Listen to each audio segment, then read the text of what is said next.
Bom dia, sejam todos bem-vindos a mais uma palestra neste domingo. Hoje a gente teria o Zé Hélio aqui conosco, ele teve um imprevisto, o Ronaldo gentilmente veio fazer a palestra para nós. E o tema de hoje será purificação íntima. Bom, convido a todos então para a gente fazer nossa prece de abertura e nos prepararmos para mais um dia de ensinamentos.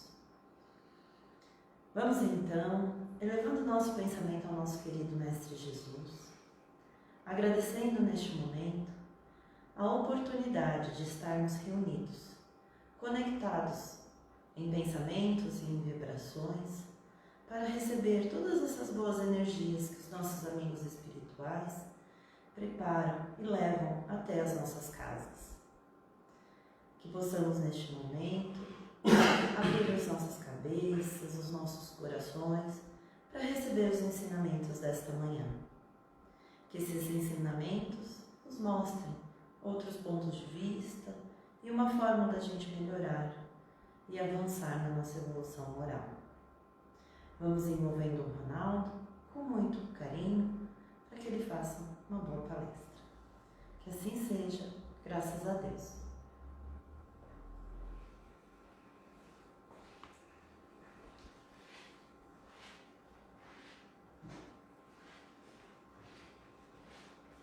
Muito bom dia a todos, que Jesus esteja conosco. Nesse belo domingo, trazemos meio de improviso, mas certamente amparados pela espiritualidade maior, esse tema que está aqui na nossa tela, purificação íntima. Ele está no livro Caminho, Verdade e Vida e a lição número 18. Esse livro, como a maioria sabe, é um livro ditado por Emmanuel e psicografado pelo Chico. E o tema evangélico, o trecho evangélico que dá origem a esse tema, está na Epístola de Tiago, no capítulo 4, versículo 8, que diz o seguinte: Alimpai as mãos, pecadores, e vós, de duplo ânimo, purificai os corações. Muito bem. Quando Tiago faz essa citação na sua epístola, ele ergue, ele traz, ele levanta, ele resgata essa palavra, um trecho de uma passagem de Jesus que no Evangelho segundo o Espiritismo está lá no capítulo Bem-aventurados os puros de coração, que é aquela passagem em que Jesus, convidado por um fariseu a jantar na sua casa, ele se senta diretamente à mesa. E o fariseu fica chocado, porque estava na lei de Moisés que não se podia tomar o alimento sem lavar as mãos. E Jesus diz que o que torna o homem imundo não é aquilo que entra pela sua boca, mas o que sai da sua boca.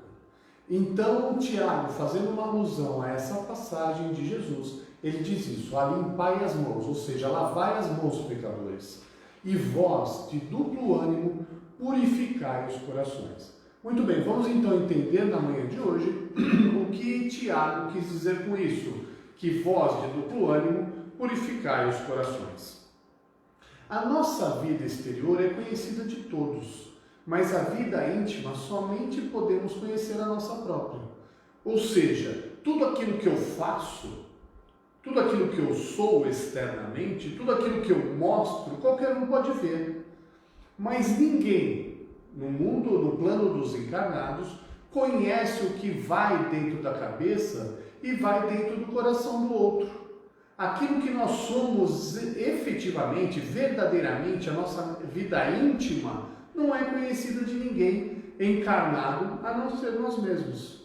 Mesmo aquelas pessoas que a gente tem mais proximidade, mesmo aquelas pessoas que a gente tem mais intimidade, talvez nós conheçamos parcialmente a vida íntima dessa pessoa, seus medos, suas tendências, suas virtudes, seus vícios, mas talvez nós não sejamos, certamente nós não sejamos capazes de conhecer o todo, de saber cada um por que é do jeito que é. Cada um conhece somente a si mesmo. E isso também está explicitado, quando Jesus diz para aqueles que queriam apedrejar a mulher adúltera, né? Quem não tiver pecado, que atire a primeira pedra. Ora, todos nós lá na intimidade, por não sermos espíritos puros, trazemos uma carga de viciações, trazemos uma carga de imperfeições que a cada existência nós vamos trabalhando, nós vamos buscando purificar, nós vamos buscando burilar, nós vamos buscando tratar de maneira que elas se reduzam ao passo que as virtudes se elevem, se aumentem, né? Tomem mais força, tornem-se mais evidentes na nossa vida, no nosso cotidiano, no nosso pensamento e nas nossas atitudes. Ocorre que, em geral, todos somos portadores de graves deficiências íntimas, necessitadas de retificação. Por que nós podemos dizer isso? Porque nós estamos habitando, todos nós que estamos aqui, habitamos um planeta cuja principal característica é justamente o burilamento moral. Todos nós, com exceção daqueles poucos que vieram em missão e são conhecidos de nós, talvez haja também alguns anônimos, mas a grande maioria de nós, né, a maioria realmente expressiva da população da Terra, são espíritos, né, é constituída de espíritos em trabalho de melhoria moral. Por isso a necessidade do sofrimento, por isso a necessidade da dor, que não é para castigo, como nós já falamos anteriormente, em outras oportunidades, mas para aprendizado, para burilamento das nossas viciações, dos nossos defeitos. Porque nós somos, sim, portadores de graves deficiências íntimas, de graves viciações, de defeitos profundos adquiridos nas centenas ou talvez milhares de existências que nós tivemos no passado, anteriores a essa nossa. Ora, se hoje nós somos capazes, com um pouco de discernimento que nós temos, de perceber atitudes não positivas em nós, imagina isso como era há 2 ou 3 existências atrás, que nós não nos dávamos conta dos nossos defeitos, que nós achávamos que deveríamos nos preocupar somente com o nosso próprio conforto, com a nossa própria alegria, com a satisfação das nossas necessidades. Imagina só como não era, né? É só imaginar como era a vida do ser humano médio há 2, 3, 5 séculos atrás, né? Nós temos tantos exemplos aí na história, onde cada um se preocupava com a satisfação das suas necessidades, com a sua própria segurança e por aí vai, com a satisfação dos seus prazeres também, né? A gente vê como o homem era. Será que hoje é muito diferente para uma classe de moradores do nosso planeta, de habitantes do nosso planeta? Talvez uma parte já tenha alguma consciência da necessidade de crescimento moral que nós temos. E talvez uma outra parte, ou certamente uma outra parte, ainda não tem sequer essa consciência. Mas nós, que já sabemos o quanto nós precisamos melhorar, não significa que melhoramos ainda. Não significa que já sejamos bons, muito pelo contrário. Nós apenas temos consciência da necessidade da mudança. E é por isso que nós estamos aqui no domingo de manhã, ligados aí nas redes sociais, ouvindo um pouquinho mais sobre o que Jesus e os seus colaboradores trouxeram para nós, para que a gente possa, refletindo a respeito dessas lições, começar a tomar atitudes diferentes, começar a ter pensamentos diferentes. Esse é o nosso objetivo. É para isso que nós estamos aqui. É para isso que Deus nos deu essa existência. E quando nós tomamos consciência disso, esse processo começa a ser facilitado no sentido de que eu sei para que lado eu devo andar. Não no sentido que vai ficar mais fácil as minhas provações, vamos dizer assim, as minhas expiações. Não é isso. É como se diz, né? A doutrina espírita, ela não nos livra da dor. Ela nos livra do desespero. Porque nós passamos a compreender por que eu passo por determinadas coisas. Então não me desespero, mas não significa que não vá doer. Muito bem, mas, e aqui é o ponto principal da nossa conversa de hoje. É mais fácil, muito mais fácil, mudar por fora do que por dentro. Mudar as atitudes exteriores, que é um passo, sem dúvida nenhuma, é muito mais fácil do que mudar por dentro. Vamos ver isso? Por que é mais fácil mudar por fora? Porque é o primeiro passo. A gente não muda por dentro se não tiver começado a mudar por fora também. Mas o alerta que essa lição nos traz não é esse. O alerta que a lição nos traz é que não é suficiente mudar só por fora. Porque senão nós nos viciamos, nós tendemos a achar que a mudança exterior é suficiente. Eu já sou melhor porque eu tenho algumas atitudes exteriores melhores. Que tipo de atitude? Por exemplo, comparecer a casas religiosas. É bom comparecer a casas religiosas? Claro que é. Mas a casa religiosa é um ambiente de fortalecimento da fé e não da prática da fé em si. Percebe? Então, quando eu vou à casa religiosa, eu vou aprender, seja qual for. No nosso caso aqui é a casa espírita, é o centro espírita que nos ensina ou nos traz coisas do Cristo, dos ensinamentos e dos exemplos do Cristo.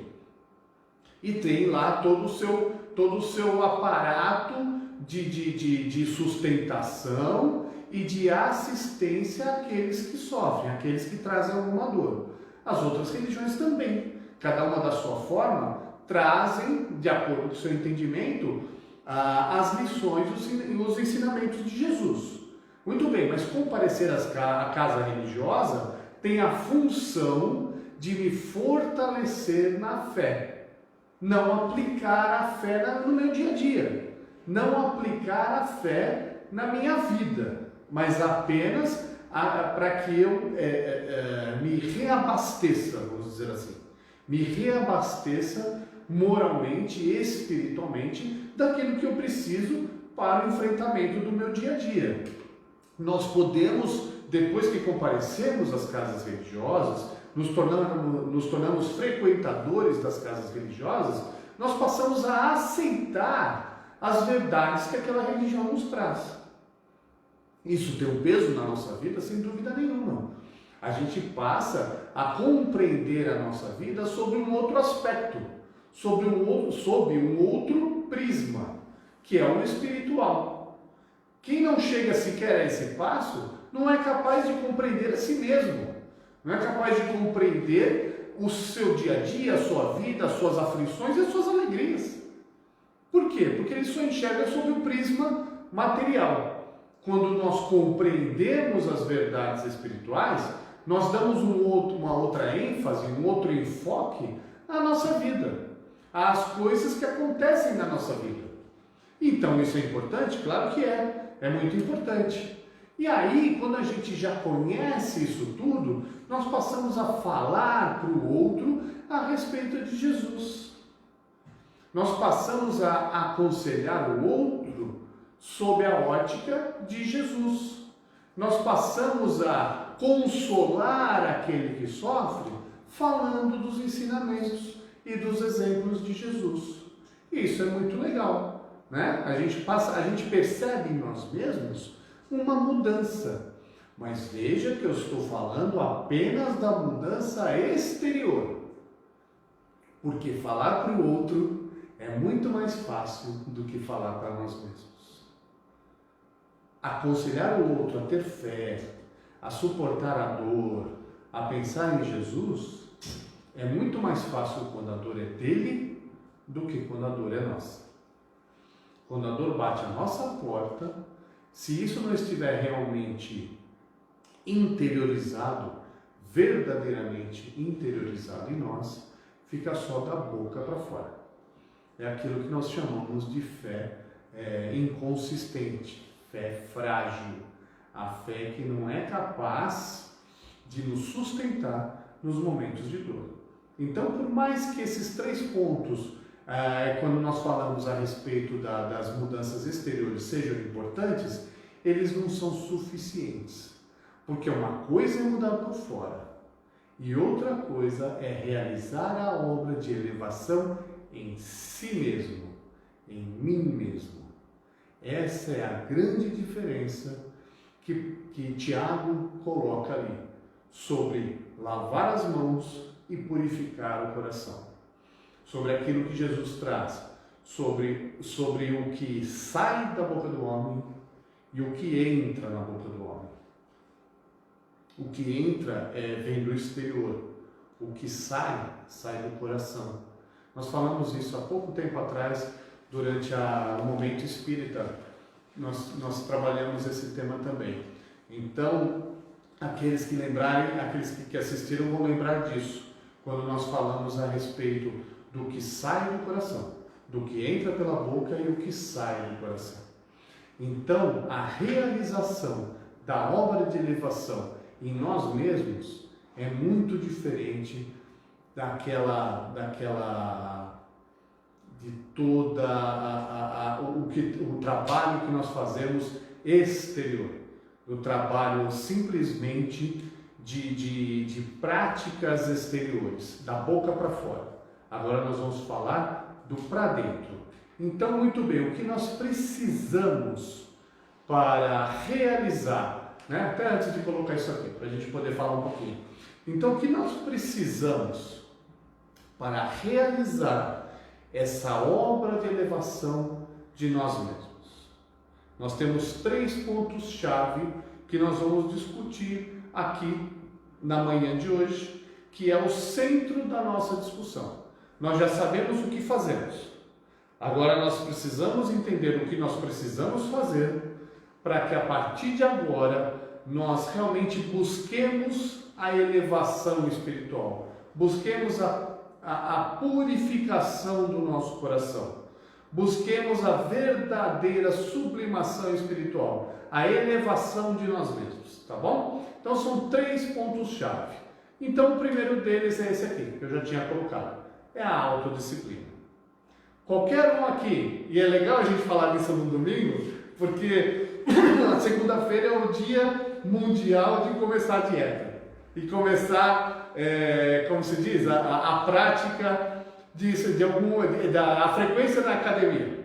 Então qualquer um que já tentou começar uma dieta, ou qualquer um que já se comprometeu a ir à academia, né? Normalmente a gente faz isso no domingo para começar na segunda-feira, sabe do que eu estou falando.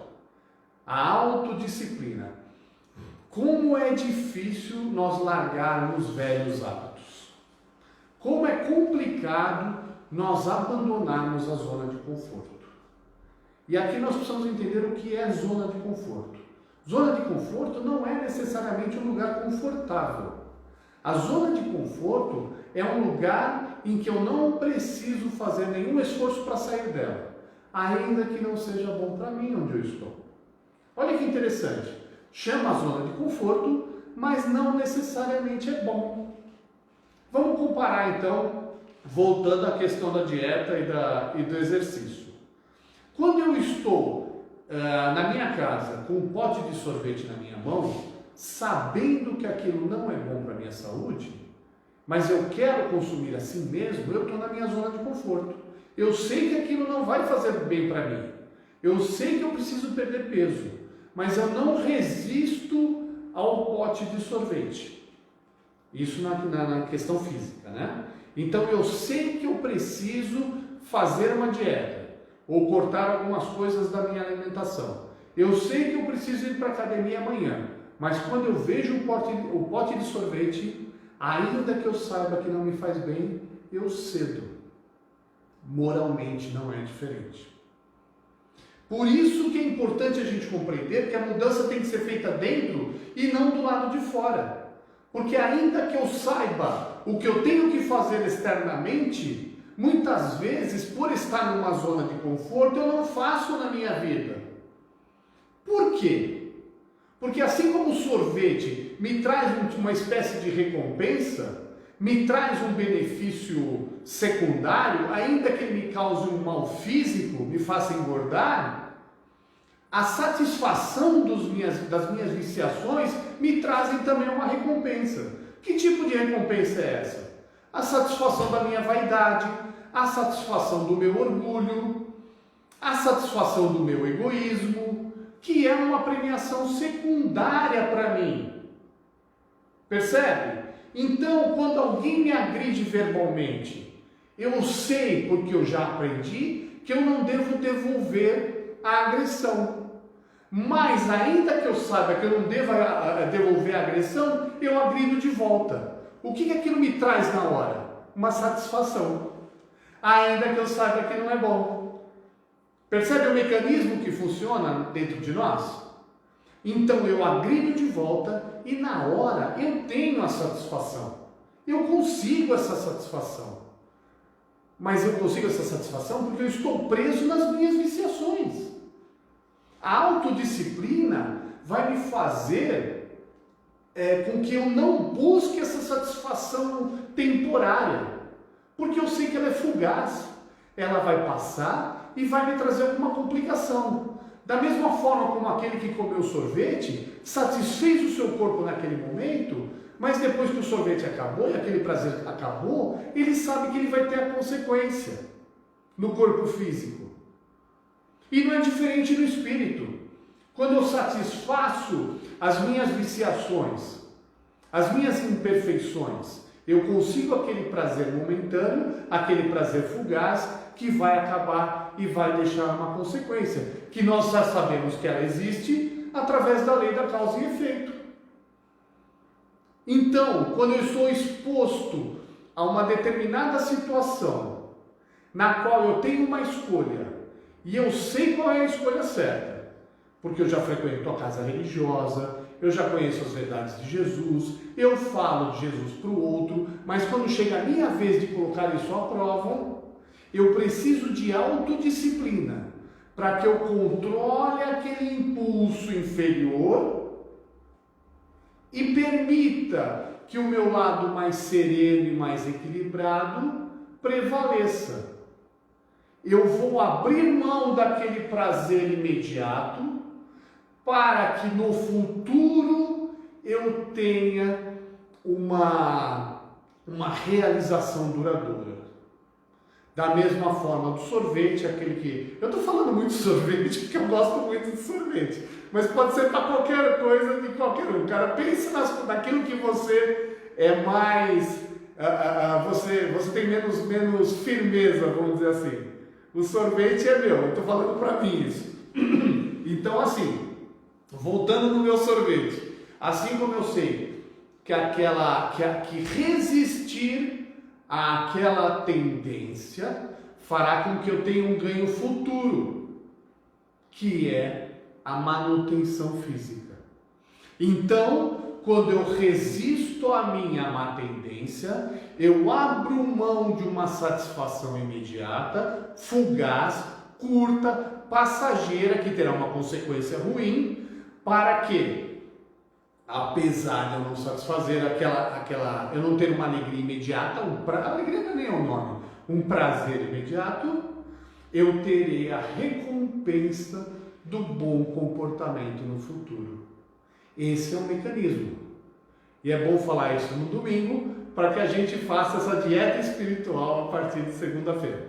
Que a gente se coloque de maneira a pensar a respeito disso. Não precisa ser amanhã, pode ser hoje para quem tiver mais força de vontade. O segundo ponto é a compreensão fraternal. Fraterno tem uma origem lá no latim, que em italiano, por exemplo, é fratello, que significa irmão. Então a compreensão fraternal é a compreensão, quando a gente fala em fraternidade, nós estamos falando em enxergar o outro como irmão. Então a compreensão fraternal é a compreensão que nós temos como quem tem para com um irmão. É entender que o outro dá aquilo que tem. Ele não pode fazer mais do que ele sabe. Então, compreensão fraternal é entender que o outro, ainda quando me agride, ainda quando me ofende, ainda quando tem uma atitude que não é aquela que eu esperava dele, eu não vou me irritar, eu vou entender que é aquilo que ele pode. Quando eu compreendo esse mecanismo e uso a fraternidade com relação a todos, me auxilia na minha autodisciplina, no sentido que eu não vou revidar um golpe, por exemplo, porque eu entendo que aquela pessoa fez o que ela podia. Ela não podia fazer mais do que aquilo. Ah, mas eu não esperava que ele fizesse isso comigo. Tanto que eu ajudei, tanto que eu fiz para ele, quando eu preciso de uma coisinha ele fala não. Ele é assim. Eu não sou assim. Ele é que é. Então quando o outro age mal com relação a mim, o problema é dele. Quando eu ajo mal com o outro, o problema é meu. Ah, mas então eu não tenho o direito de me defender? É diferente. Defender-se é diferente de vingar-se. Então vamos separar as coisas. E na nossa consciência, a gente sabe disso. Eu não vou dar, como diz lá no livro dos Espíritos, dar o pescoço ao bandido. Eu não preciso fazer isso. Mas o dia que eu sofrer algum tipo de assalto, se não tem jeito, já fui assaltado, eu não vou odiar o bandido. Eu vou compreender que ele é um espírito infeliz, que ainda não tem consciência do que está fazendo e está plantando espinhos no próprio jardim. Não quer dizer que eu tenho que entregar tudo a ele, né? Eu tenho que gostar de ser assaltado, né? Mas se não tem jeito, não odeie aquele que te prejudicou. Não deseje o mal àquele que te fere. Não queira que aquele que te causou dano sofra dano. Ah, mas é a justiça. A justiça de Deus, nós não acabamos de falar em lei de causa e efeito? Então, eu sei que ele vai sofrer. Isso é entre ele e Deus. Nós não somos os juízes do mundo. A maioria das pessoas, quando pede justiça, na verdade ela está pedindo vingança. Então ela fala, eu quero justiça, eu sei que Deus vai fazer justiça, eu sei que Ele vai sofrer pelo que Ele me fez. Você está pedindo a Deus que o castigue. E a lógica divina não é assim. Às vezes não vai acontecer nem nessa existência, vai acontecer lá na frente. É que nós, quando somos prejudicados, nós queremos ver o outro sofrer agora. Isso é falta de compreensão fraternal. Porque nós também erramos e nós também sabemos o quanto a gente falha. Então não deseje ao outro aquilo que você não gostaria para você. Porque você também vai falhar. Né? E Jesus disse isso, né? Não julgueis para que não sejam julgados. Porque nós já falamos isso, todos nós somos portadores de graves deficiências íntimas. Então eu acho que eu posso errar e o outro não pode? Ah, mas nisso eu não erro mais. Tá bom, mas você erra em outra coisa. Cada um de nós, o crescimento moral, ele não é idêntico entre as pessoas. Uns aprendem a fazer umas coisas antes e outros aprendem a fazer depois. E é variado. Alguma coisa que eu já, como se diz, já consegui resolver na minha vida, o outro não resolveu. Mas talvez tenha coisas que ele já resolveu que eu não. É assim. Então, não desejar o mal para o outro é fundamental nesse processo de elevação moral. É fundamental. É compreender que o outro dá o que tem, que o outro faz o que pode. Ah, mas aquele fulano lá, eu conheço ele é espírita, trabalhador da casa espírita e faz tal coisa? Não pode. Ninguém é diferente de ninguém, seja trabalhador de casa espírita, seja trabalhador de casa de qualquer religião. Todos somos espíritos em crescimento. Alguns se colocam ao trabalho porque compreenderam que aquilo o auxilia na sua vida pessoal, mas não faz dele um espírito elevado. Nenhum de nós aqui, o que fica na frente da câmera, o que fica atrás ou o que estão assistindo, é diferente. Estamos todos no mesmo barco. Então eu não sou melhor do que aquele que está me assistindo. Talvez eu tenha defeitos, eu tenha pontos a trabalhar que muitos que estão assistindo já resolveram. Então é importante que a gente compreenda isso. É importante que a gente entenda que cada um dá o que tem, que cada um faz o que pode. E o terceiro ponto fundamental nesse processo é o espírito de sacrifício. Eu não vou conseguir autodisciplina, eu não vou conseguir compreensão fraternal se eu não estiver dotado de espírito de sacrifício. Que significa, eu vou ter que abrir mão das coisas que talvez eu goste, mas que eu sei que eu não devo fazer. Eu vou ter que abrir mão da satisfação do meu orgulho, da minha vaidade, do meu egoísmo e de qualquer outra falha de moral que eu tenha, qualquer outro desvio moral que eu tenha, para poder compreender o meu irmão que sofre, para compreender o meu irmão que agride, para compreender o meu irmão que não compreendeu ainda coisas que talvez eu já tenha compreendido. E eu não vou deixar de fazer aquilo em que eu estou habituado a fazer sem sacrifício. Então o sacrifício faz parte do processo.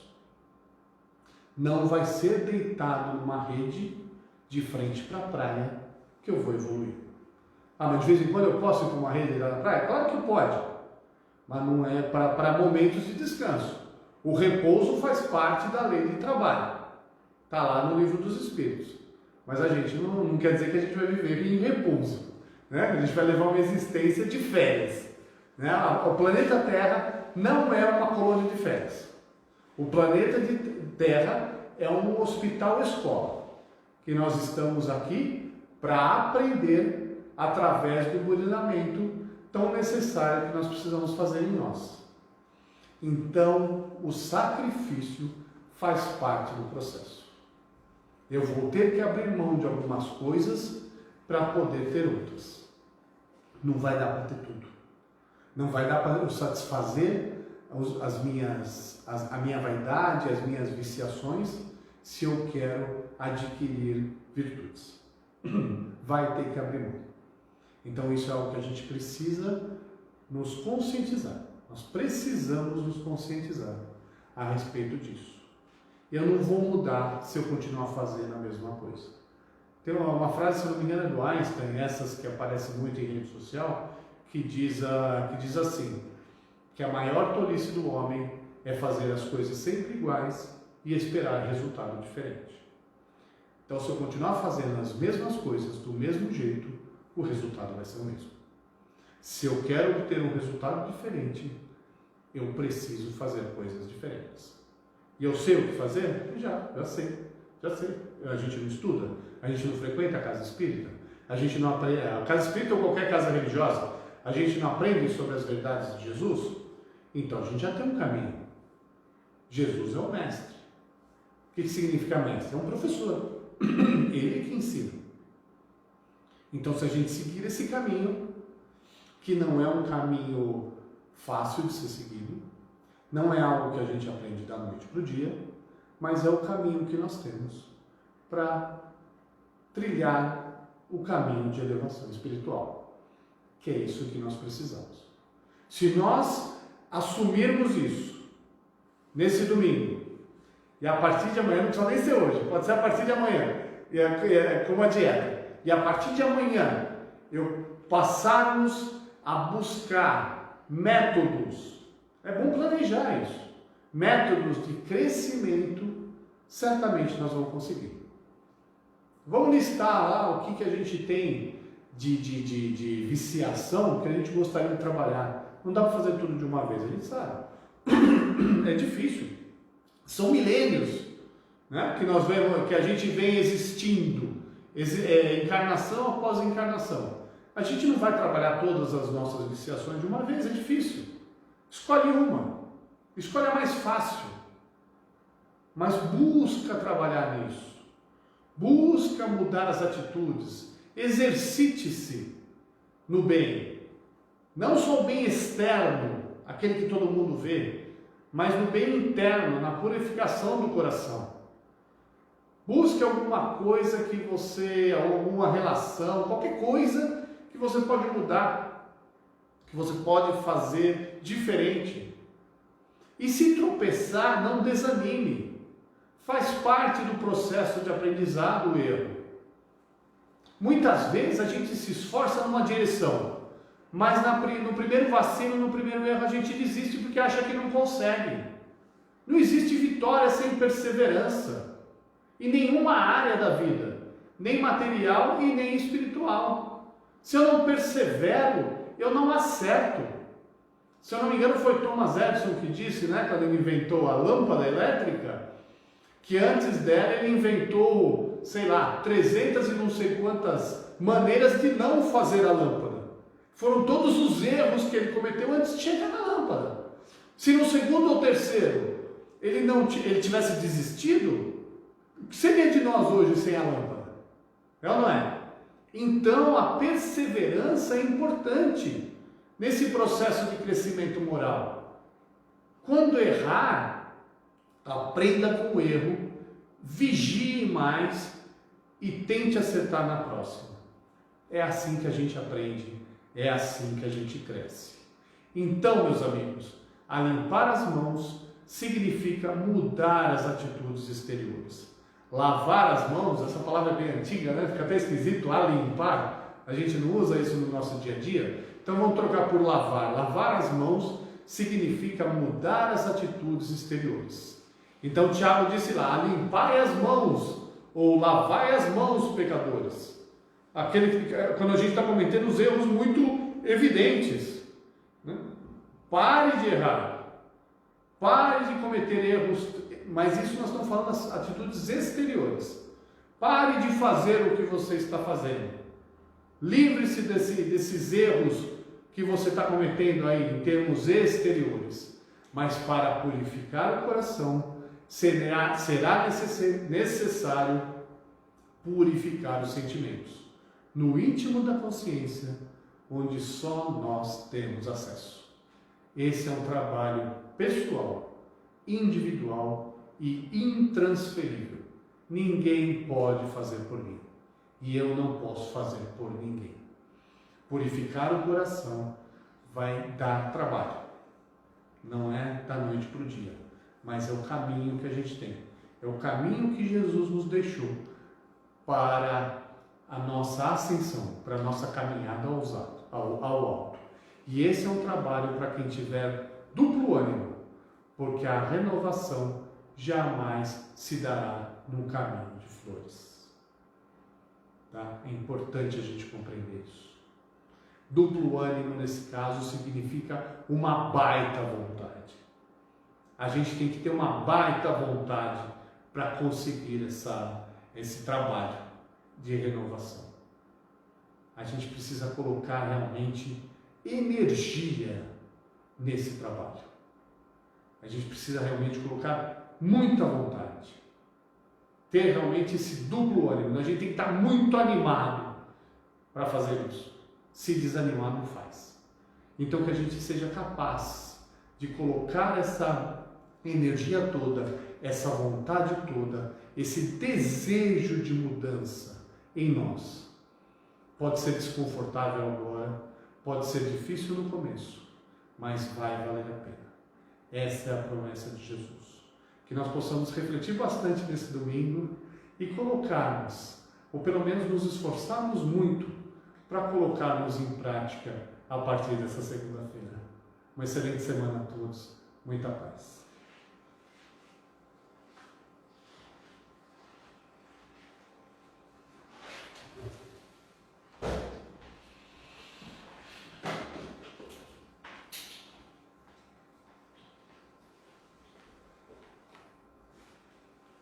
Vamos agradecer Dom Ronaldo pela palestra e vamos agora fazer a nossa prece de encerramento. Vamos elevando o pensamento ao nosso querido Mestre Jesus, que as palavras aqui proferidas toquem o nosso coração e que possamos, sinceramente, mudar nossas atitudes, nossas ações a partir deste momento. Não esqueçamos que tem sempre alguém a ser ajudado, um colega, um parente que precisa de um ouvido próximo, e pequenas atitudes nos ajudam nesse grande passo da transformação. Vamos agradecendo a Mãe Maria Santíssima, ao nosso querido Mestre Jesus, que nos acompanha e nos ampara, hoje e sempre. Que assim seja, graças a Deus.